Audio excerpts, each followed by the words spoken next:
explicaba, no me gusta dar tema 1 y tema 2 porque a veces, o por partes, perdón, porque a veces surge una desconexión y ahora dependo de cuánto recuerden de la semana pasada. Y bueno, hay que ser sinceros, la memoria a veces nos comienza a fallar, pero vamos a confiar en la gracia del Señor, hermanos. Primera epístola de Timoteo, estamos viendo la serie que hemos titulado el 500 aniversario de la Reforma. Ya vamos a terminar, hermanos. Ya el tema último de la semana que viene ya será un poco más libre, pero siempre tiene que ver con la misma serie. Primera de Timoteo, hermanos, 6, 3 al 5, por favor. Vamos a leer en pie un minutito.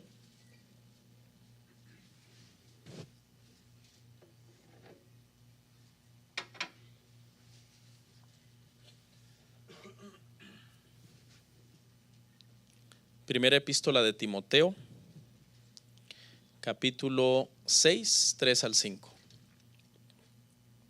Leemos la palabra, dice así, hermanos. Dice: si alguno enseña otra cosa y no se conforma a las sanas palabras de nuestro Señor Jesucristo y a la doctrina que es conforme a la piedad, está envanecido, nada sabe y delira acerca de cuestiones y contiendas de palabras, de las cuales nacen envidias, pleitos, blasfemias, malas sospechas, disputas necias de hombres corruptos de entendimiento y privados de la verdad, que toman la piedad como fuente de ganancia. Apártate de los tales. Oramos. Padre, gracias, Señor, por este momento que nos disponemos para hablar tu palabra. Señor, ayúdanos. Necesitamos que nos guíes, que nos dé sabiduría, entendimiento, Padre, a todos los que estamos aquí reunidos para recibir tu palabra en nuestros corazones. Ayúdame a mí, Señor, que tengo el compromiso, el deber de exponerla fielmente, sin apartarme ni a diestra ni a siniestra de lo que tu Espíritu Santo quiso decir en cada uno de estos versículos que Él mismo le inspiró a los escritores de la Biblia, Señor. En el nombre de Jesús, amén. Pueden sentarse, hermanos.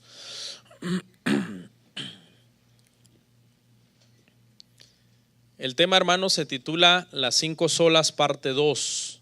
Yo les recomiendo que vean la parte 1, está en el internet, porque hoy vamos a ver la parte 2. Lo que pasa es que la semana pasada, de las 5 solamente pudimos ver 2.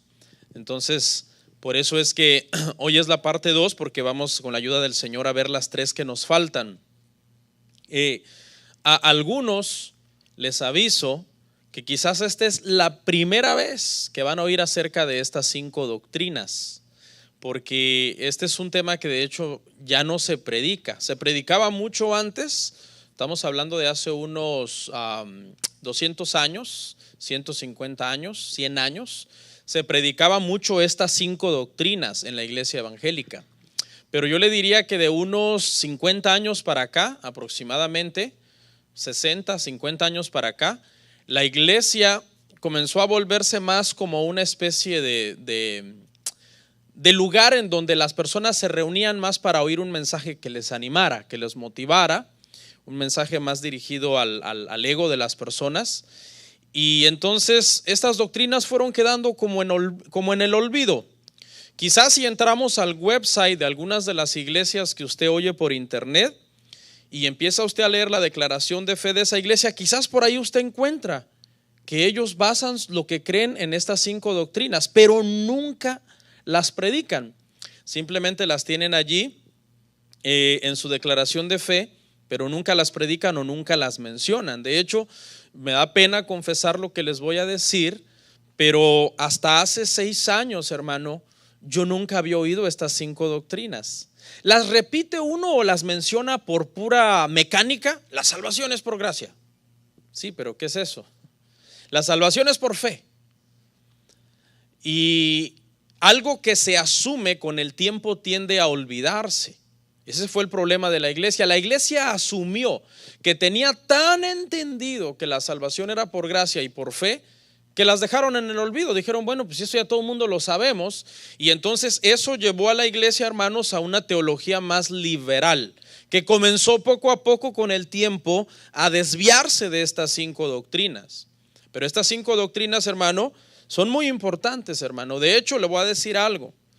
Todo grupo religioso, todo movimiento cristiano, todo predicador de cualquier denominación que no se apegue a estas 5 doctrinas, eso no es cristianismo.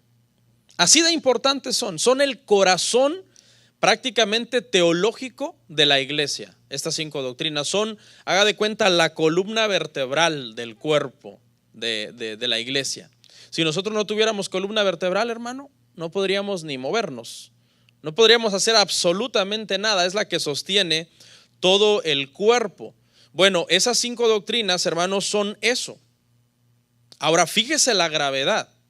¿Cómo es posible que a estas alturas, en pleno año 2017, personas que tienen 20, 30 años en el evangelio, hoy sea el primer día que van a oír estas 5 doctrinas? O esta serie sea la primera vez que van a oír estas 5 doctrinas. O sea, ¿cómo se han sostenido entonces todos los demás años del pasado?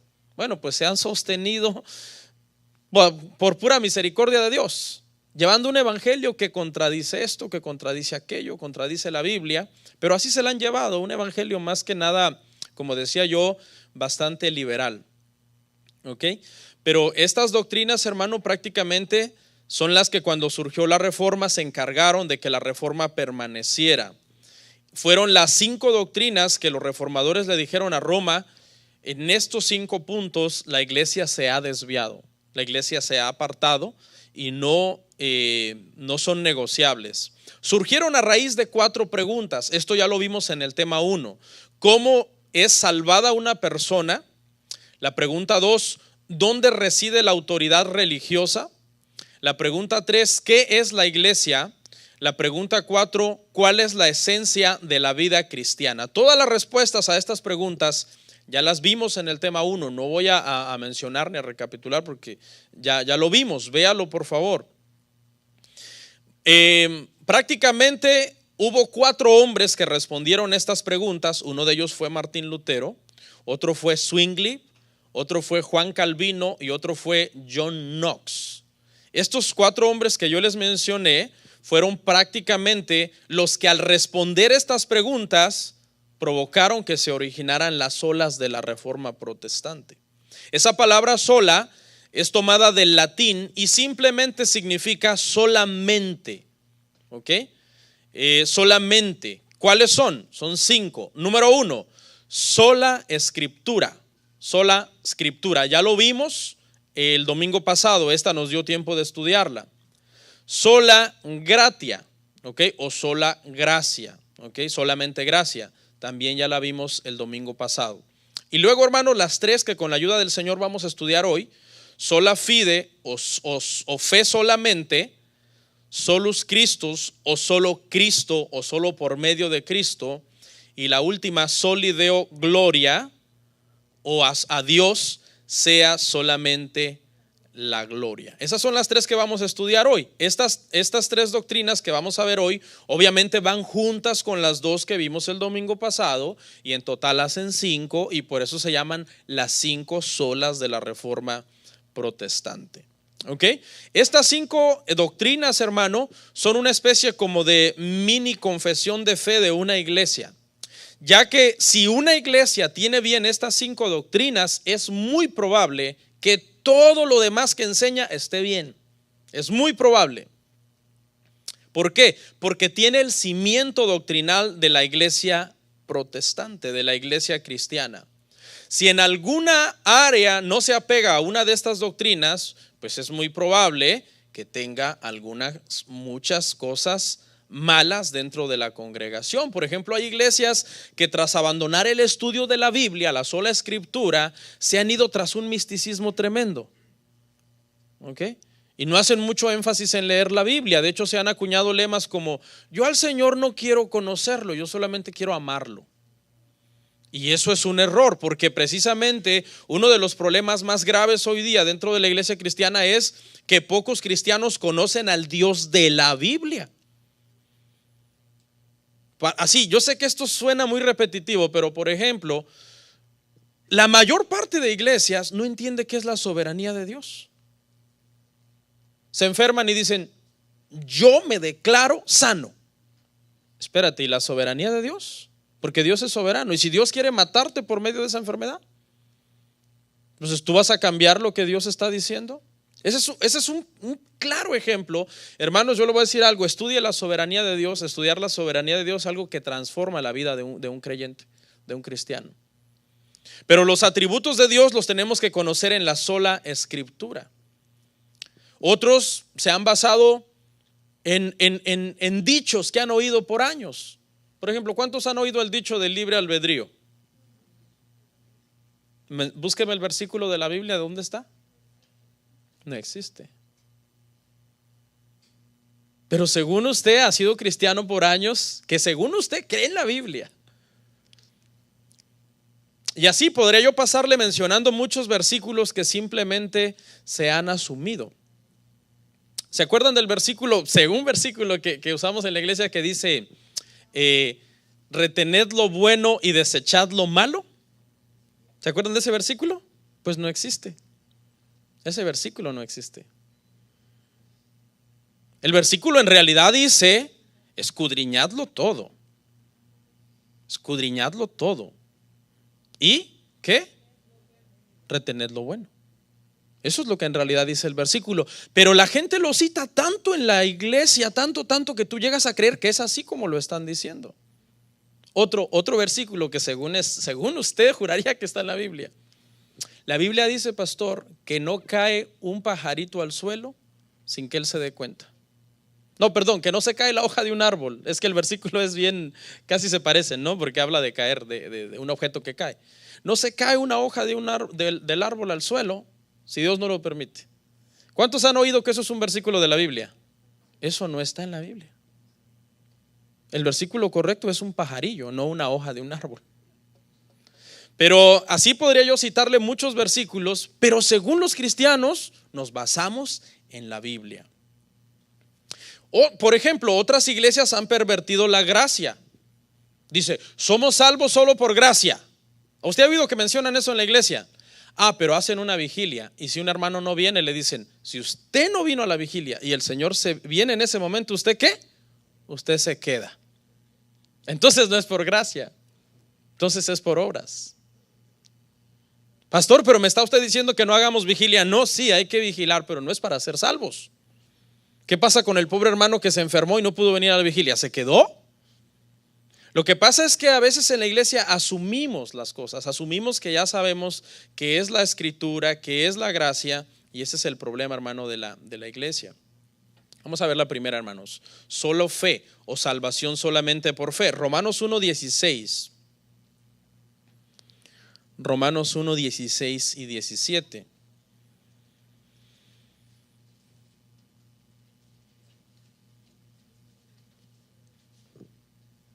Dice, porque el apóstol Pablo: porque no me avergüenzo del evangelio, porque es poder de Dios para salvación a todo aquel que cree, al judío primeramente y también al griego.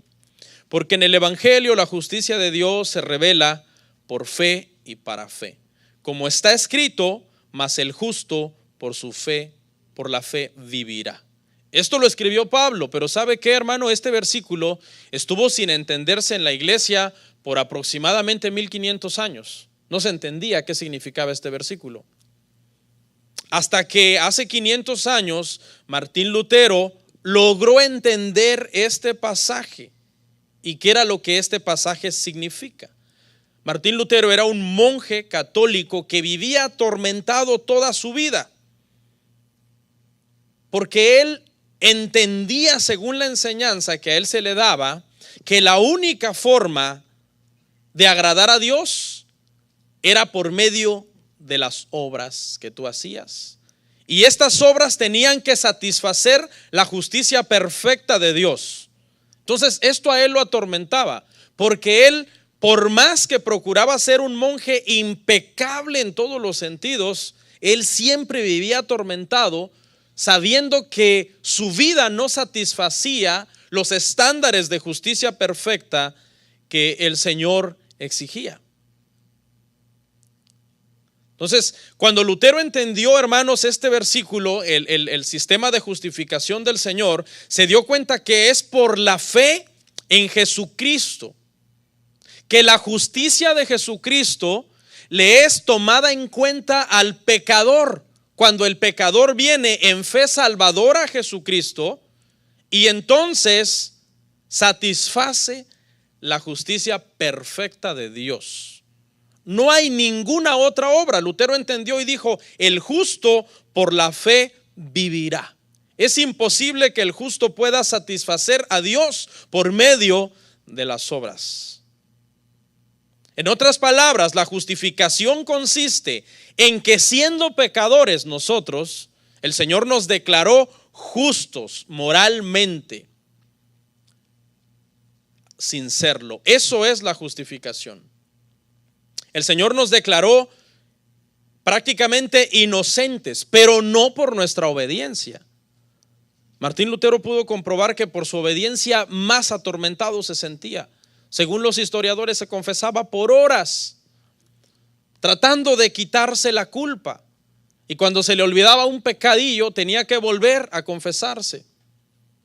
Los que lo confesaban, hermano, ya estaban cansados de él, no querían ni verlo. Aparte, hacía ayunos extremos, se autocastigaba, trataba de ser un monje perfecto, pero entre más se esforzaba, menos paz tenía en su vida. Cuando entendió este pasaje que acabamos de leer, Lutero expresó lo siguiente, leo: meditando día y noche y por la misericordia de Dios, comencé a entender que la justicia de Dios es aquella a través de la cual el justo vive como un regalo de Dios por fe. Al entender esto, yo sentí como que había vuelto a nacer y sentí como que hubiese entrado al mismo paraíso a través de las puertas que se habían abierto frente a mí.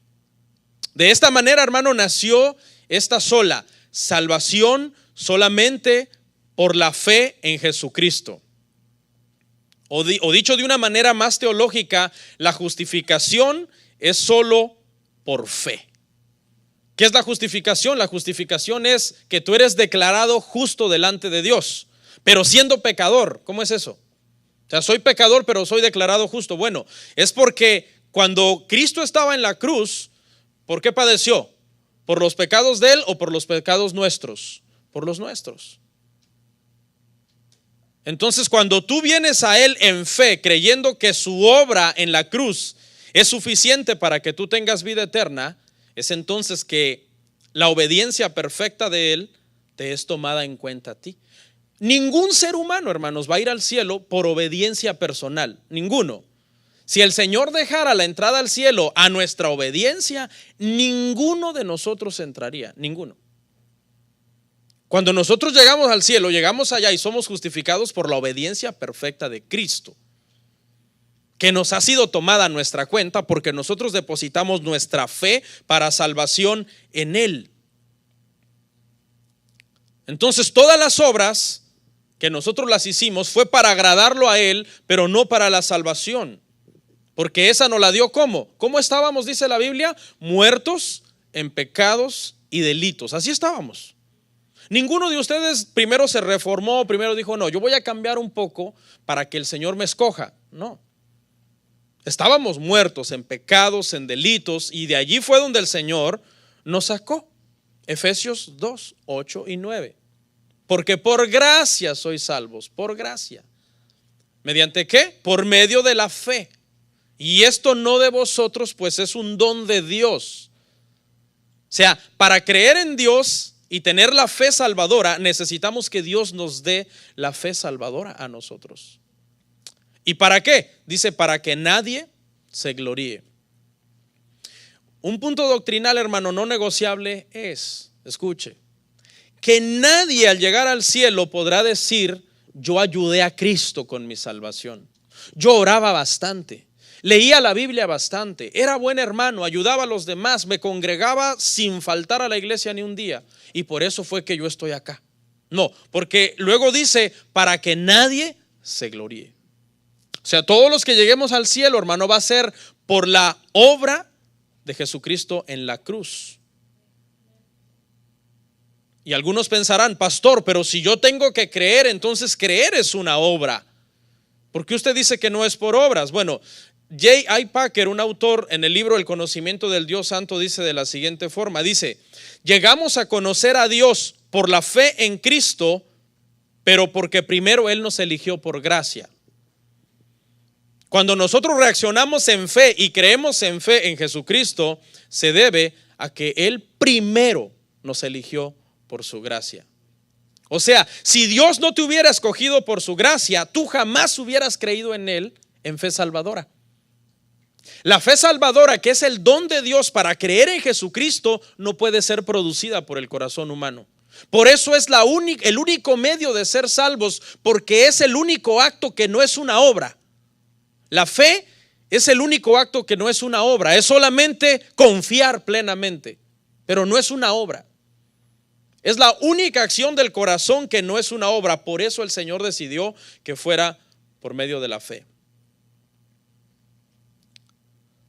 Cuando Lutero no entendía todavía esto y trataba de ser un monje impecable en todos los sentidos, alguna vez le preguntaron a Lutero, Lutero, ¿tú amas a Dios? Y la historia cuenta que él contestó atormentado, obviamente por la conciencia, porque por más que trataba de ser justo no lo lograba. Él contestó, ¿amar a Dios? A veces creo que le odio, porque a veces Cristo me parece un torturador de mi alma, un carcelero que me tiene en una prisión, exigiéndome una justicia perfecta que es imposible que yo, como humano, pueda cumplir. Hasta que se dio cuenta que era por fe en Cristo solamente. ¿Sí entiende la importancia de esta doctrina, hermano?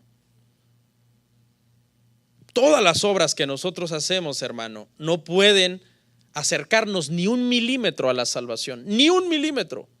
Pastor, entonces voy a dejar de ser buen cristiano. Entonces no eres nacido de nuevo.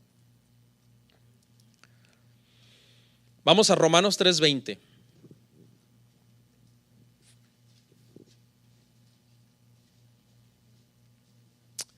Dice, ya que por las obras de la ley ningún ser humano será justificado delante de él, porque por medio de la ley es el conocimiento del pecado. Aquí en sí, hermano, el tema no es meternos a ver qué cosas de la ley están vigentes o qué cosas de la ley no están vigentes. Ese no es el punto. Aquí el punto es, hermanos, que cuando Cristo vino a morir en la cruz, partió la historia, ¿sí? Cuando Cristo vino, hermano, Cristo no vino solamente, hermano, para llenar un requisito religioso. Cristo vino para salvar al mundo. De tal forma que partió la historia para que todo aquel que en Él crea no se pierda, mas tenga vida eterna. El punto no es, ok, pero qué cosas de la ley yo tengo que guardar y qué cosas de la ley Cristo ya abolió. Ese no es el punto. El punto es que su obra vino a ser suficiente para salvación para todo ser humano. Porque antes de que Él viniera, la ley lo que le daba a entender a las personas era, este es tu pecado, pero yo no tengo la cura. Tú debes de obedecerla a la perfección si tú quieres lograr algo. Pero cuando Cristo vino, por eso dice que Él nos vino a ser libres prácticamente de la ley. Nos vino a librar de esa acta de decretos que nos era contraria. Porque nadie jamás, desde los tiempos de Adán hasta el día de hoy, ha podido guardar la ley. Nadie. Por eso Cristo nos vino a librar de eso. O sea, actualmente la salvación no es por convertirte a una religión. Actualmente la salvación es por convertirte a Cristo por medio de la fe. Ninguna obra humana, hermanos, produce salvación. Ninguna obra humana produce salvación.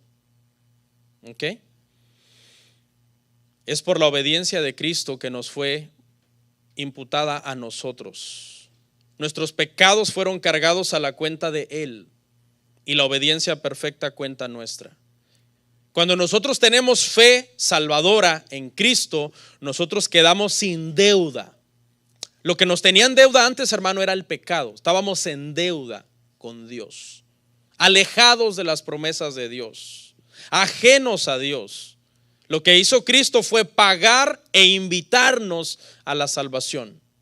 Como cuando alguien te invita a almorzar y paga todo. Y tú le dices, voy a dar la propina. No, ni eso vas a dar, porque yo te invité, hasta la propina la voy a poner yo. Porque a veces uno por cortesía dice, bueno, ya es mucho recargarse, aunque sea la propina, y sacas $1, ¿no?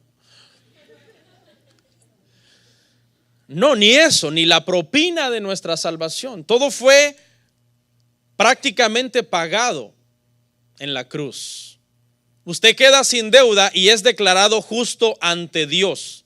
Sin ser moralmente perfecto, es declarado justo. ¿Cómo sé que tengo la fe salvadora? Aquí vamos a hacer una aclaración muy importante, hermanos. Hay una diferencia, hermanos, entre lo que se llama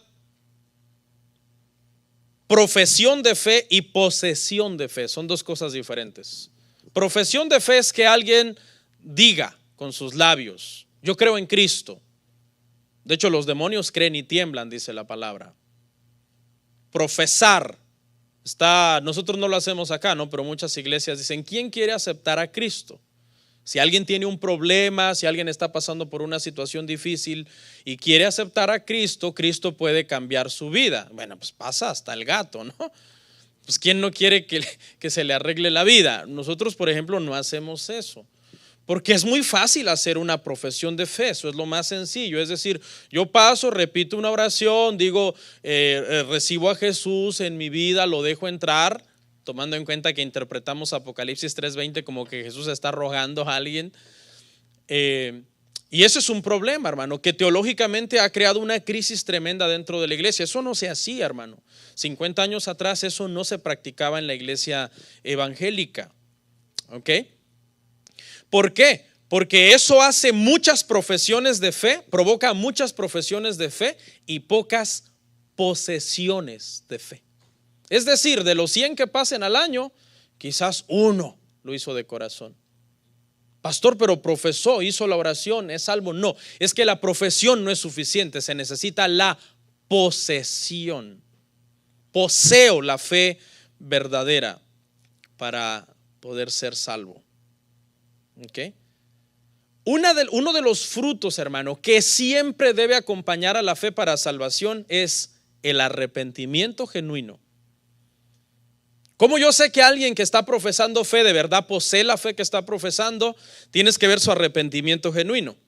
¿Qué es el arrepentimiento genuino? El arrepentimiento genuino es que esta persona antes de Cristo vivía una vida de pecado y ahora en Cristo aborrece lo que antes hacía. Aborrece su vida de pecado que antes llevaba, las prácticas que antes le gustaban, las cosas que antes él amaba, ahora le parecen despreciables. Esa es una marca bien importante, hermano, para que nosotros veamos si una persona de verdad posee la fe que profesa. Porque es bien fácil profesar fe, eso es bien sencillo. Es más, todos estamos aquí el día de hoy en una profesión de fe. Venimos a la iglesia, voy a la iglesia porque soy cristiano. Pero ¿de verdad posees una fe? Bueno, pregúntate a ti mismo, ¿mi fe está acompañada de un arrepentimiento verdadero? ¿Ok? Escuche los 3 elementos que necesita la fe para salvación. En primer lugar, necesita el conocimiento de lo que Cristo hizo por nosotros. Por eso es necesario que el evangelio nos sea predicado a nosotros y que nosotros oigamos el evangelio, que oigamos la palabra, porque por el oír la palabra vendrá la fe en nosotros. ¿Ok? Eso lo llamaron, hermano, en latín eso se llama notitia o conocimiento de lo que es la salvación. Consiste en entender todo lo que Cristo hizo. Pero el segundo elemento, hermano, se llama convicción de la verdad. Es decir, convicción de que Cristo es el único nombre dado a los hombres por medio del cual hay salvación. Convicción, hermano, de que Él es el único camino al Padre y que nadie va al Padre si no es por medio de ese único camino. Son dos elementos: conocimiento de lo que Cristo hizo y convicción de la verdad.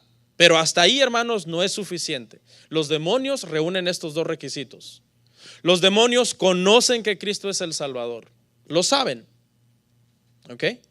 Los demonios también tienen convicción que Cristo es el Salvador. Cuando Él vino, de hecho, se le postraban y le decían, ¿verdad? Hijo de Dios. Porque sabían que Él era el Hijo de Dios y que tenía el poder, que el Padre le había dado el poder. Es el tercer elemento el que no reúnen los demonios para ser salvos, y es el que todo cristiano necesita. Los dos anteriores y el tercero. Se necesita confianza en Cristo. O sea, tú necesitas descansar confiadamente en que por la fe que tú tienes en Cristo, el Padre te está dando la vida eterna. Confianza en Cristo.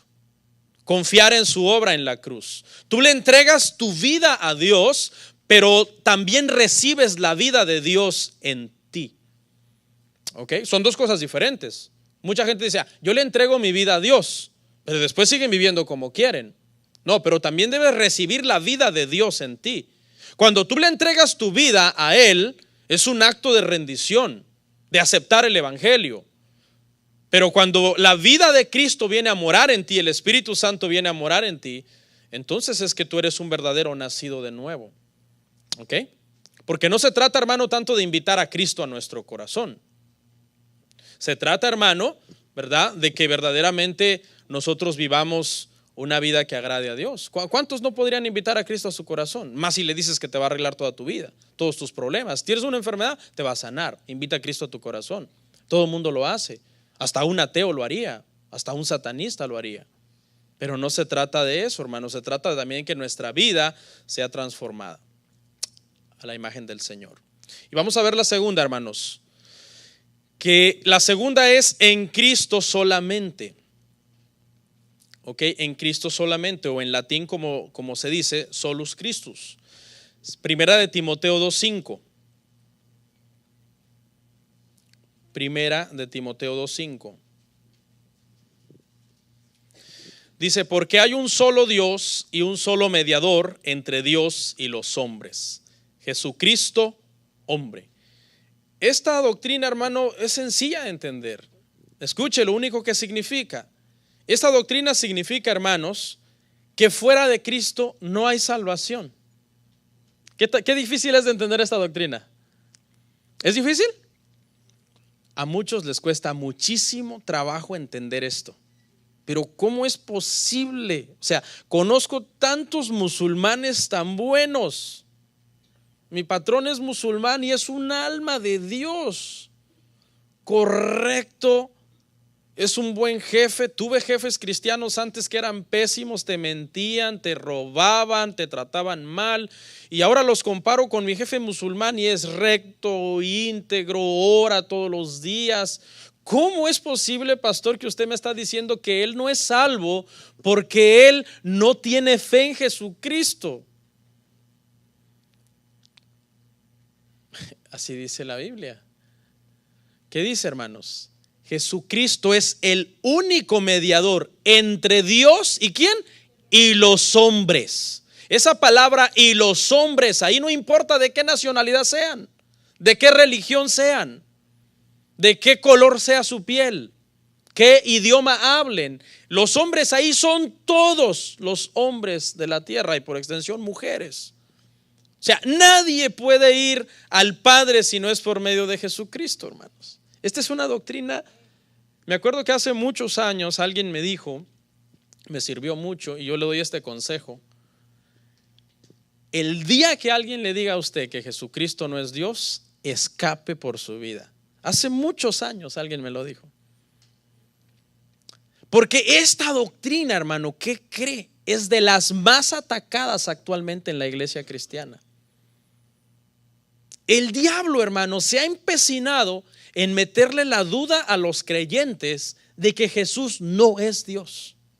Hay ahorita un movimiento, hermano, en lo que se llama, en la teología se llama cristología, que es todo lo que tiene que ver con Cristo, que están tratando de redefinir quién es Cristo. Hágame favor. Porque el conocimiento por siglos de que Cristo es Dios no les convence y no les cuadra. Y hay así de cristianos, hermano, moviéndose en esa dirección. Pastor, pero es que yo no entiendo cómo es hombre y Dios al mismo tiempo. Bueno, porque ese es problema de nosotros los seres humanos con un conocimiento limitado. Pero escuche, esta sola lo que significa, hermano, es que no importa de dónde es la persona, qué nacionalidad, si es, hermano, de qué religión, no hay salvación fuera de Cristo.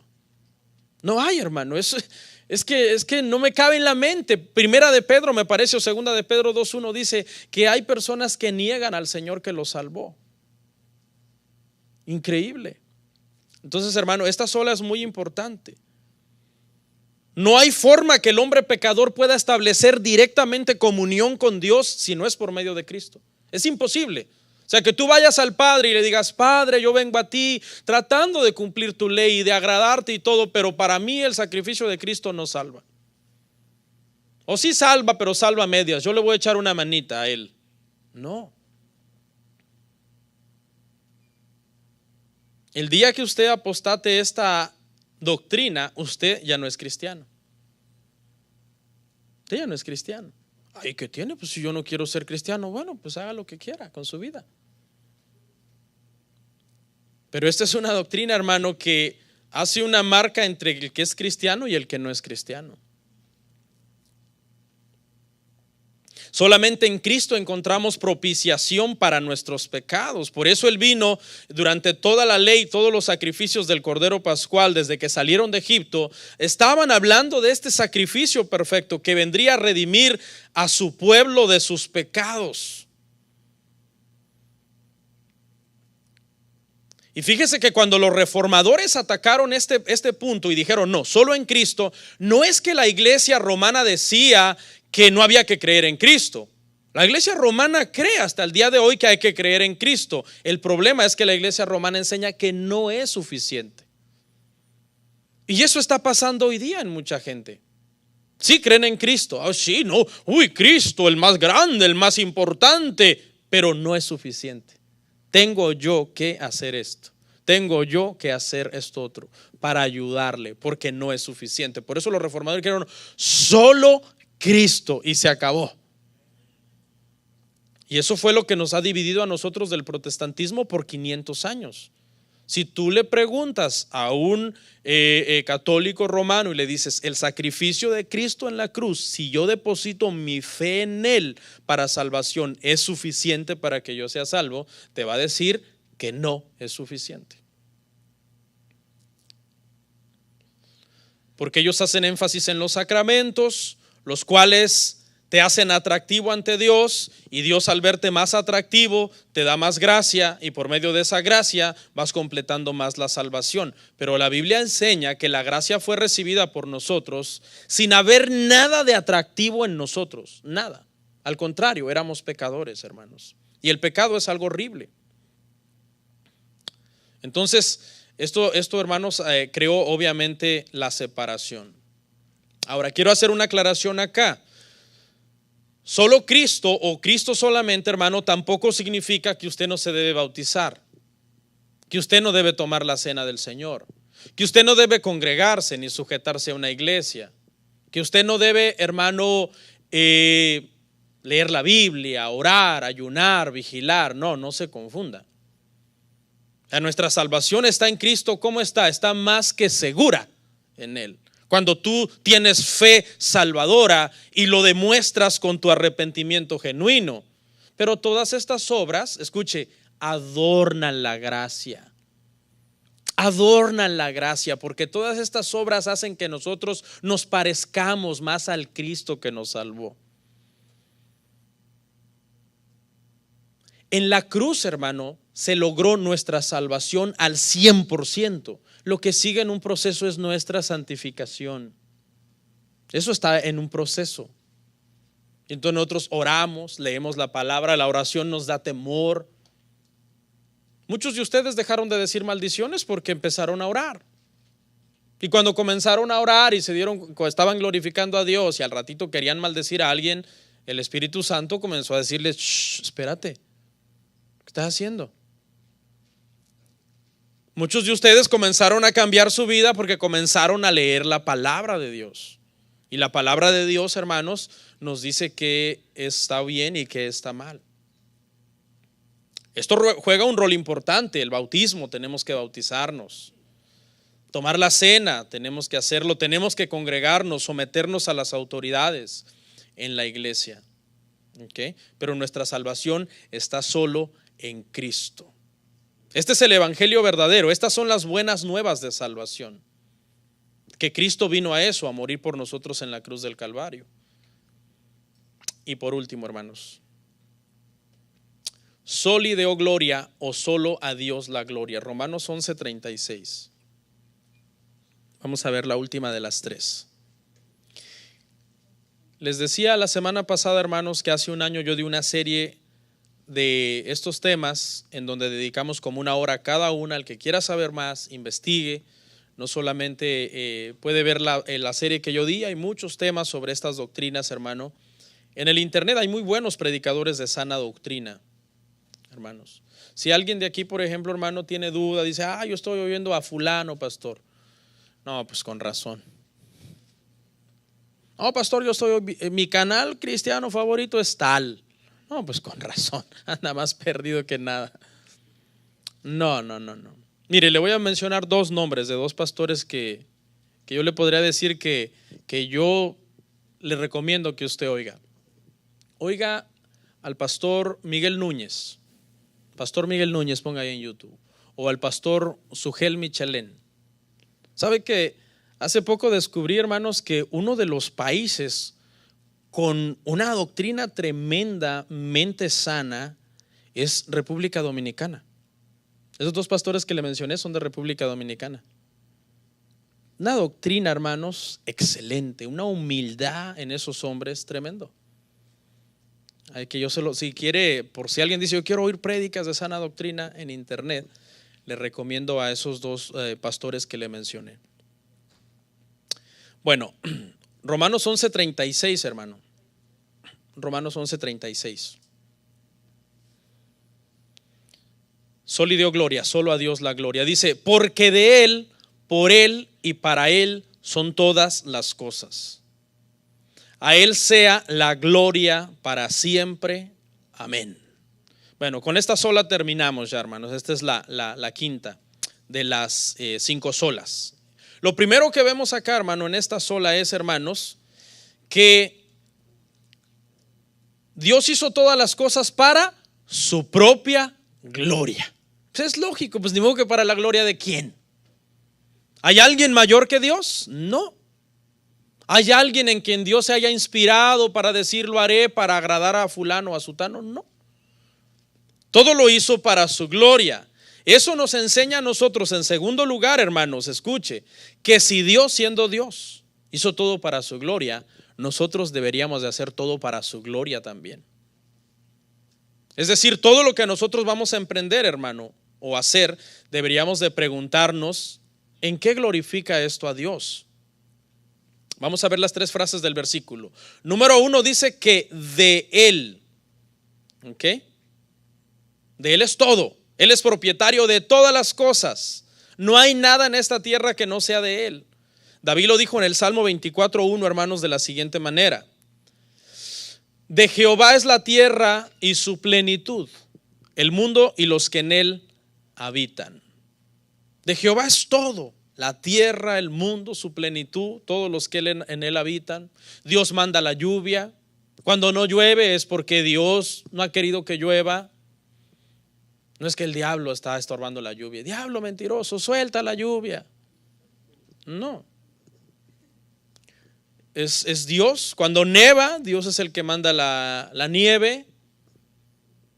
Dios hace que llueva sobre justos, sobre injustos. Tiene misericordia de su creación.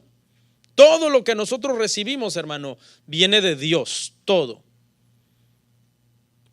La vista, el olfato, el oxígeno, su ropa. ¿De dónde cree que salió la ropa? Todo esto es un proceso y tuvo que salir de la tierra. Todo sale de la tierra. ¿Usted sabía que todo sale de la tierra? Todo. Sus lentes, su reloj, su anillo, esa silla donde está sentada. Toda la materia prima que nosotros tenemos, su carro, todo eso fue creado por Dios. Obviamente ya en la creatividad el hombre vino y usó la materia para hacer los artículos o los artefactos. Pero ¿usted conoce a alguien que pueda crear de la nada? De la nada, que diga, no, yo voy a crear algo de la nada, partiendo de cero materia. Para empezar voy a empezar a crear la materia y luego voy a usar esa materia para hacer algo. No, todo viene de parte del Señor. Mire cómo Pablo lo dijo en 1 Corintios 4:7. 1 Corintios 4:7 dice, porque ¿quién te distingue o qué tienes que no hayas recibido? ¿Qué tiene usted que no haya recibido? Que usted lo haya hecho por usted mismo. Piensa en algo, que usted diga, no, esto yo lo hice de la nada, Dios no tuvo nada que ver con esto. ¿Qué tienes que no hayas recibido? Y si lo recibiste, que sí lo recibimos, ¿por qué te glorías como si no lo hubieras recibido? ¿Por qué te glorías como si no lo hubieras recibido? Todo lo que tú tienes lo recibiste del Señor, porque todo es de Él. Pero la segunda parte dice que también es por Él. ¿Ok? O sea, todo ha sido hecho por Él y es sustentado por Él. Juan 1:3. El Evangelio de Juan 1:3 dice así: todas las cosas por Él fueron hechas y sin Él nada de lo que ha sido hecho fue hecho. O sea, Él no nos pidió consejo, Él no nos dijo, oye, ¿tú qué opinas? Creo esto, lo hago así. No, Él lo hizo todo de su voluntad y para su gloria. Y por último, la frase que dice para Él. Vamos a ver Colosenses 1:16. Colosenses 1:16. Porque en Él fueron creadas todas las cosas, en Cristo fueron creadas todas las cosas, las que hay en los cielos y las que hay en la tierra, visibles e invisibles, sean tronos, sean dominios, sean principados, sean potestades, todo fue creado por medio de Él y para Él. Por eso creemos en solo Cristo. Cristo es Dios. El Padre y yo uno somos. El que me ha visto a mí, dijo Jesús, ha visto al Padre. Por eso esa doctrina no es hermano, no está sujeta a discusión ni a cambio. Esa doctrina no está sujeta a cambio. Por eso es que estas 5 doctrinas, hermanos, son tan importantes. Ahora, una pregunta: ¿es egoísta de parte de Dios llevarse toda la gloria? Porque usted sabe que a veces cuando una persona se está vanagloriando tiende a molestarnos y tiende a caernos mal. Uno dice, esta persona es orgullosa, presumido, mira, prepotente, está haciendo alarde de su conocimiento o de lo que hizo. En el caso de Dios no sucede así. ¿Por qué? Porque Dios es perfecto. Y si Él no hubiera hecho las cosas para su gloria, ¿para la gloria de quién las hubiera hecho? Solamente Él merece la gloria. Él nos ha dado la vida. Usted no existiera, no estaría aquí si Dios no lo hubiera creado. Sostiene nuestra vida. No solamente nos la dio, sino que la sostiene. Si usted está aquí y usted ya pasó los 40 años, Dios le ha sostenido 40 años. Usted pudo haber muerto en el vientre, usted pudo haber muerto a los 3 años o a los 10 años, pero no, a Dios le ha placido que usted llegue a los 40 o el que tiene 30, el que tiene 15. No solamente nos la dio, sino que nos la sostiene. Porque acuérdese, hermano, que el soplo de vida al Señor no lo pudiera quitar en cualquier momento. Nos ha dado los dones y talentos que usamos en esta vida. Por ejemplo, dentro de ustedes hay personas inteligentes. No haga así, hermano. Hay algunos de ustedes que tienen dones y talentos para alguna cosa. ¿De quién vino? De tu genética. No, es que mi abuelita era muy inteligente y entonces yo heredé eso. No, todos esos dones y talentos vienen del Señor.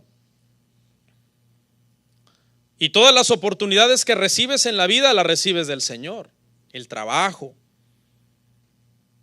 el conocer a tu esposa fue una oportunidad que Dios te dio, una puerta que Dios abrió. El tener hijos es una bendición del Señor. Pero lo más grande, hermano, por lo cual nosotros le tenemos que dar gloria al Señor, es que cuando estábamos camino a la perdición, Él se dio a sí mismo. Eso es lo más grande. Nos dio vida, nos da alimento, nos da sustento, nos da comida. Pero eso no nos salvaba, hermano. De hecho, escuche, la vida sin salvación solamente sirve para condenación. Mejor hubiera sido no nacer. Entonces Dios no solo nos dio la vida, sino que en el tiempo nos dio la salvación.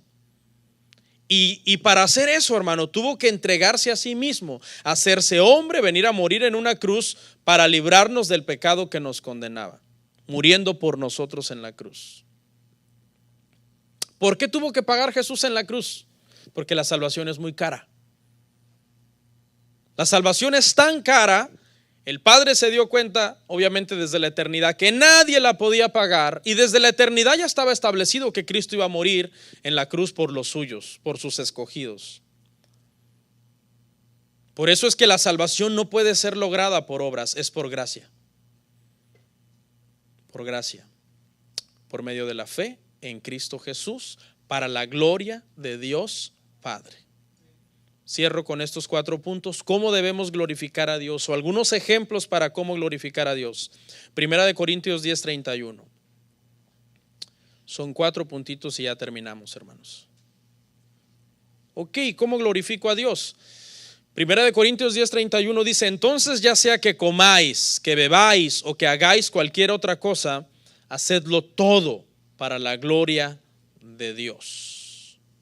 Hay muchas cosas, hermano, que los creyentes no lo hacemos para la gloria de Dios. Por ejemplo, ¿en qué glorifica a Dios perder el tiempo? En cosas vanas. ¿En qué glorifica eso al Señor? ¿Cómo usas tu dinero? ¿Usas tu dinero para la gloria de Dios? ¿Tu matrimonio glorifica a Dios? Dios puede decir: fulano y fulana me representan bien en la tierra. Estoy agradado de lo que ellos hacen. ¿Usted se acuerda las palabras que el Padre dijo cuando Jesús se bautizó? ¿Qué dijo? Este es mi Hijo amado, en quien yo tengo complacencia. Mire cómo es de hermosa la gracia. La gracia, hermano, es tan hermosa que cuando nosotros ponemos nuestra fe en Jesucristo, el Padre puede decir esas mismas palabras de nosotros.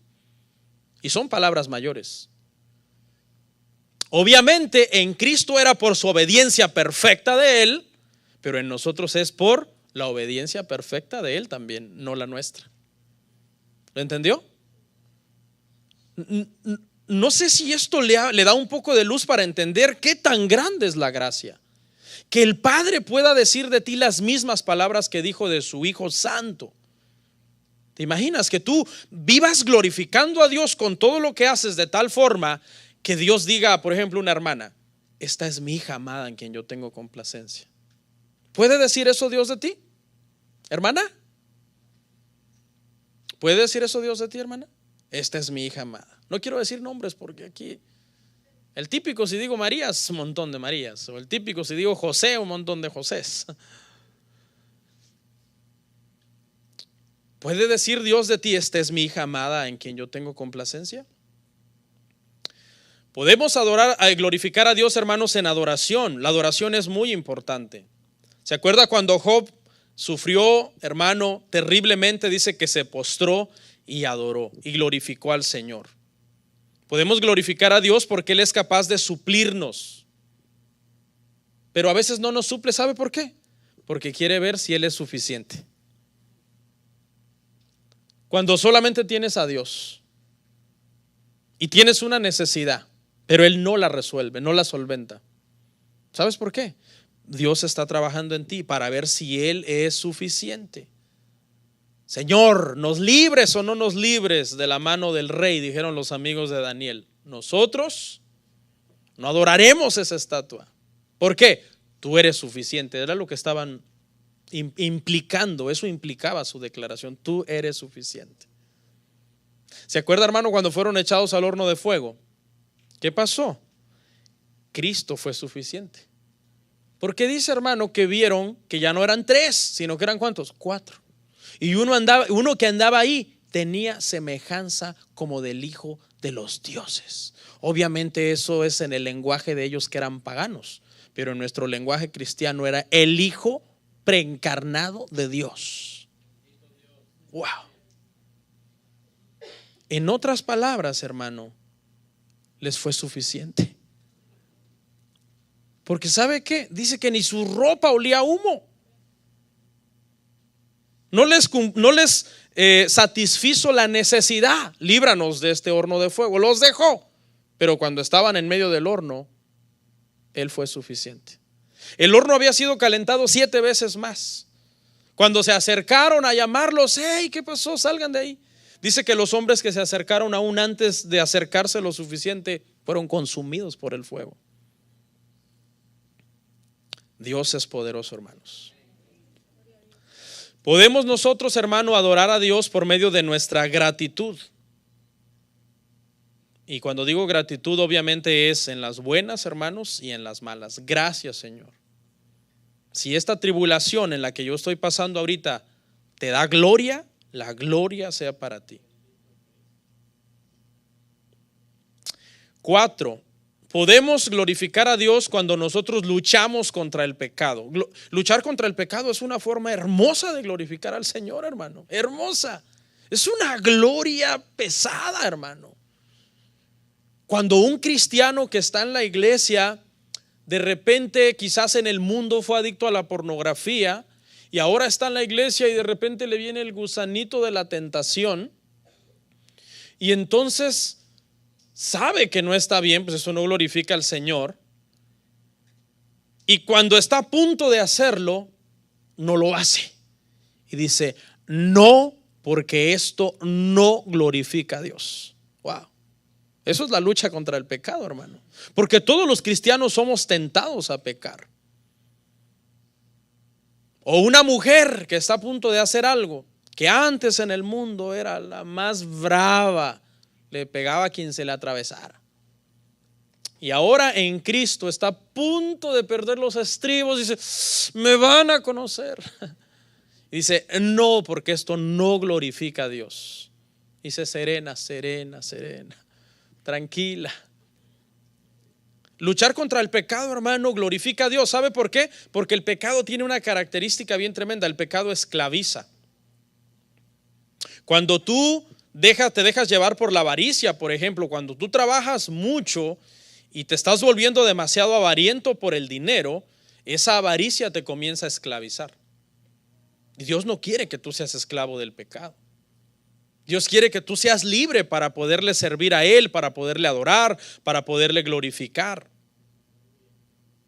El pecado tiene la característica de esclavizar cuando tú te sumerges a practicarlo. ¿Y sabe cuál es la característica de Dios cuando tú te sumerges en Él? Liberarte. O sea, el pecado esclaviza, pero Dios nos hace verdaderamente libres cuando nuestra prioridad es Él. Y por último, hermano, al ser fructíferos también nosotros glorificamos a Dios, porque el mismo Cristo dijo que nosotros lleváramos fruto. En esto dijo Cristo, es glorificado mi Padre, en que llevéis mucho fruto. O sea, debemos de ser fructíferos, nuestro carácter debe glorificar al Señor. Nuestro cristianismo debe glorificar al Señor, nuestra madurez debe glorificar al Señor. Todo lo que hagamos aquí en la iglesia, hermano, ya sea cantar, tocar, predicar, congregarnos, ayudar a otra persona, debe de ser hecho con excelencia para el Señor. Porque eso, ¿qué cosa? Le lleva más gloria al Señor. Y con esto cierro. Nuestro gozo, hermanos, depende de que glorifiquemos al Señor. Si en tu vida no hay gozo, tú eres una persona bastante gris, bastante depresiva, bastante melancólico, es muy probable que tu vida no está glorificando al Señor como deberías. El resultado de glorificar a Dios trae directamente gozo en tu vida, gozo.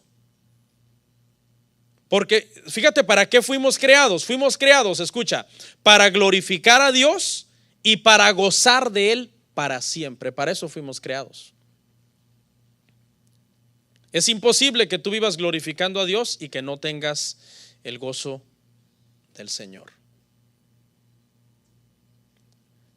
Así llegamos, hermanos, al final de esta parte 2. Y yo creo que estas doctrinas necesitan volver a ser enseñadas dentro de la iglesia cristiana, hermanos. porque se han asumido, y esto es lo que ha traído muchísimas herejías dentro del cuerpo de Cristo. Vamos a orar en esta hora.